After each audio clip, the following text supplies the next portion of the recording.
मी नेहा. माझ्या घरी मी आणि माझी आई आम्ही दोघीच असतो. माझी आई घरी शिवणकाम करायची आणि मी सकाळी वर्तमानपत्र वाटते आणि दिवसा गिफ्ट शॉपमध्ये काम करते. आज सकाळी पेपर वाटायला बाहेर पडले. थोडेफार पेपर वाटून झाले. बाकीचे पेपर वाटायला सायकलवरून जात होते आणि तो मुलगा धडकला, म्हणजे माझ्या सायकल समोर आला. सकाळी सकाळी मोबाईलमध्ये लक्ष, पुढून कोण येतंय कोण जाते काहीच देणं घेणं नाही. माझ्या सायकलची घंटी वाजवली तसा तो गडबडला आणि रस्त्यावर इकडे तिकडे करू लागला आणि मी त्याला धडकले. माझे वर्तमानपत्र सगळे विस्कटले. तसा माझा रागाचा पारा चढला. काय माहीत कसले कसले नमुने भेटतात जगात. या फोनच्या नादात जगाला वेड लागले. मी त्याला रागवत होते आणि तो पडलेले वर्तमानपत्र गोळा करत होता. त्याने सगळे वर्तमानपत्र गोळा केले आणि माझ्या हातात दिले. मी सायकल घेतली आणि थोडं पुढं गेल्यावर माझ्या लक्षात आलं आणि मी सायकल थांबवून त्याला हाक मारली आणि विचारलं, लागलं तर नाही ना तुला? त्याने नकारार्थी मान हलवली आणि मी परत माझ्या कामावर निघाले. वर्तमानपत्र वाटून घरी पोहोचले. आज त्याच्यामुळे वेळ झाला होता म्हणून मी आईला सांगितलं, आई लवकर नाश्ता बनव, आधीच उशीर झाला आहे. आणि मी आवरायला बाथरूममध्ये निघून गेले. आवरून नाश्ता करत होते तेव्हा आई बोलली, सकाळी सकाळी पेपर वाटायला जायलाच पाहिजे का? दुकानाच्या पगारातून चांगले पैसे मिळतात ना, मग एवढी पळापळ कशासाठी? तेव्हा मी तिला सांगितलं, हे बघ आई, सकाळी सकाळी सायकल चालवायचे पैसे मिळतात, म्हणजे बघ सकाळी सकाळी व्यायाम पण होतो आणि त्याचे पैसे पण मिळतात, मग त्यात काय वाईट आहे? मला उशीर झाला होता. मी पटपट नाश्ता केला आणि शॉपवर पोहोचले. मी कामात होते आणि तो शॉपमध्ये आला.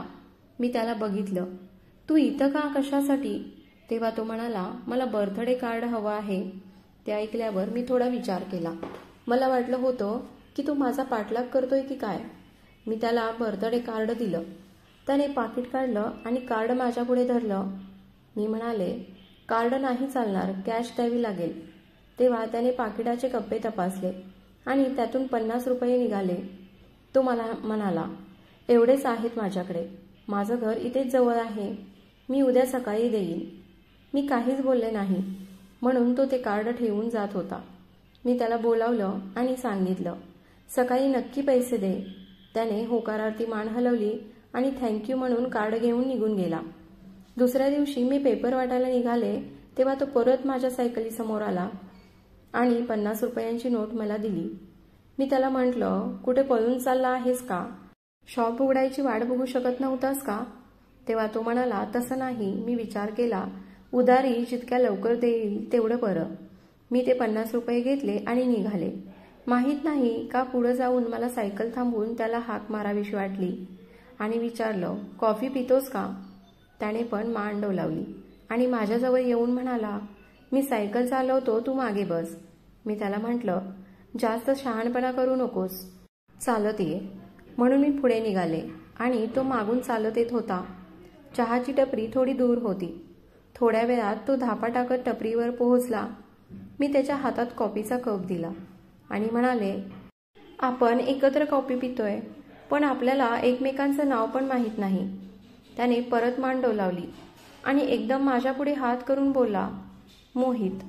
मी पण त्याच्या हातात हात मिळवला आणि बोलले, नेहा. बोलणं सुरू झालं. मी विचारलं, तू इथेच राहतोस ना? तो म्हणाला, हो, इथेच बाजूच्या अपार्टमेंटमध्ये राहतो. मी जरा त्याची टर उडवत त्याला विचारलं, तर मिस्टर मोहित मुलींच्या सायकलींना धडकण्याशिवाय दुसरं काही काम करता की नाही? तो म्हणाला, हा करतो. वडिलांचा छोटा बिझनेस आहे, त्यात थोडाफार हातभार लावतो. कॉफी संपेपर्यंत गप्पा झाल्या आणि आमची मैत्री झाली. दुसऱ्या दिवशी सकाळी मी माझ्या कामाला निघाले तर मोहित रस्त्यात आडवा उभा होता. मी त्याला विचारलं, आता कसली उधार द्यायला आडवा उभा आहेस? तो म्हणाला, कॉफीचे उधार. मग मीही त्याला म्हटले, चल मग.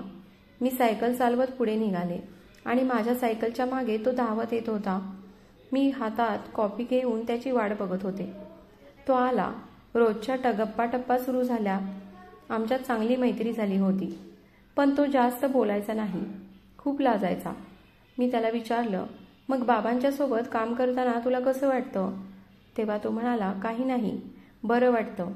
त्याचं एवढंच उत्तर ऐकून मी बोलले, हा ठीक आहे ना, एवढं दुःखी होऊन का सांगत आहेस? तेव्हा तो म्हणाला, मला नाही आवडत हे काम, रोजचं तेच रुटीन, मला खूप बोरिंग काम वाटतं हे. मी त्याला विचारलं, मग तुला काय आवडतं? तो म्हणाला, मला लिहायला आवडतं. मी त्याला म्हटलं, हां, हे पण ठीक आहे, आपल्याला जे आवडतं ते करायला पाहिजे. तेव्हा त्याने मला विचारलं, तुला बिझनेसमध्ये इंटरेस्ट आहे का? मी म्हटलं, हां, मला बिझनेस करायचा आहे आणि तसा पण मला गिफ्ट शॉपमध्ये काम करून अनुभव आहे आणि माझं स्वप्न आहे की माझं पण एक छोटंसं गिफ्ट शॉप असावं. पण माझ्याकडे तेवढे पैसे नाहीत की मी माझं स्वतःचं गिफ्ट शॉप सुरू करू शकेन. पण मला एक गोष्ट कळली की तो माझ्याशी जास्त बोलत नव्हता, पण बोलता बोलता त्यानं माझी सगळी माहिती काढली होती आणि मी पण त्याला कसं काय हे सगळं सांगत होते. मी त्याला विचारलं, फक्त लिहितोस की काही ऐकवणार पण?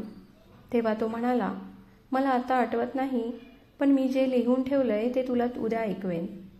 मी म्हटलं, भेटायचा चांगला बहाणा आहे की हा. त्याने लाजून मान खाली घातली आणि आम्ही निघालो. परत दुसऱ्या दिवशी तो रस्त्यात माझी वाट बघत होता. त्याच्या हातात एक नोटबुक होती. मग काय, परत मी पुढे आणि तो धावत माझ्या सायकलीच्या मागे. कॉपी पीत पीत त्याने जे लिहिलं होतं ते ऐकवत होता. तसं त्याने खूप छान लिहिलं होतं. शेवटी जाताना त्याने माझ्या हातात एक ग्रीटिंग कार्ड दिलं. ते बघून मला जरा गोंधळल्यासारखं झालं. मी त्याला सांगितलं की 2 आठवड्यात तू एवढा सगळा विचार केलास, पण आता माझ्याकडे या गोष्टीसाठी अजिबात वेळ नाही. मी ते कार्ड बाकड्यावर ठेवून दिलं आणि त्याला सांगितलं, आजपासून आपण परत भेटणार नाही. मी घरी आले. मी जेव्हापासून तिथून आले होते माझं कशातच मन लागत नव्हतं. मी फक्त त्याचाच विचार करत होते. त्या दिवसापासून तो मला परत दिसला नाही, पण तो मला दिसत नव्हता म्हणून मला खूप वाईट वाटत होतं. का माहीत नाही, त्या दिवसापासून मी पण खूप उदास होते आणि माझ्या वागण्यातून सगळ्यांना ते दिसत होतं. कदाचित मलाही त्याच्याबद्दल काहीतरी वाटत होतं. आता मी रोज सकाळी तिथे थांबायचे, जिथे तो माझी वाट बघत उभा असायचा, पण आता तो तिथे नसायचा.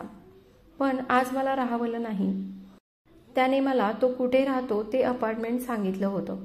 मी तिकडे पोहोचले. अपार्टमेंटच्या गार्डकडे त्याची चौकशी केली असता त्याने सांगितलं की मोहित तर बाहेरगावी गेला आहे, संध्याकाळपर्यंत येईल. तेव्हा मी त्याच्याकडून मोहितचा नंबर घेतला आणि त्याला कॉल केला. माझा आवाज ऐकताच त्याने मला ओळखलं.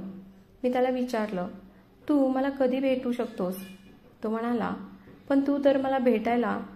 मी त्याला थांबवतच बोलले, लवकर सांग, कधी भेटणार आहेस? तो म्हणाला, मी 4पर्यंत येईन. मी त्याला सांगितलं, ठीक आहे, तर मग संध्याकाळी 6 वाजता त्याच ठिकाणी ये. तो पुढे काही बोलणार तेवढ्यात मी कॉल कट केला आणि संध्याकाळी त्या जागी पोहोचले जिथे तो रोज सकाळी माझी वाट बघायचा. पण तो अजून आलाच नव्हता. मी त्याला कॉल करत होते. इतक्यात तो माझ्या मागून आला आणि मला म्हणाला, असं रस्त्याच्या मध्ये उभा राहणं धोक्याचं होऊ शकतं. मला हसू आलं, पण मी लपवत त्याला रागातच बोलले, चल. तो विचारत होता, सांग तरी काय झालं? मी रागानेच त्याच्याकडे बघितलं. तसा तो पुढे चालायला लागला. मी त्याला म्हटलं, बस, आणि काहीच न बोलता सायकलवर बसला. मी त्याला घेऊन चहाच्या टपरीवर गेले, जिथे आम्ही कॉफी प्यायचो. तो माझ्यापासून लांब बसला होता, जसं तो रोज बसायचा. पण आज मी त्याच्या जवळ जाऊन बसले, कारण माझं त्याच्यावर खूप प्रेम होतं. पण मला ते तो दूर गेल्यावर समजलं होतं.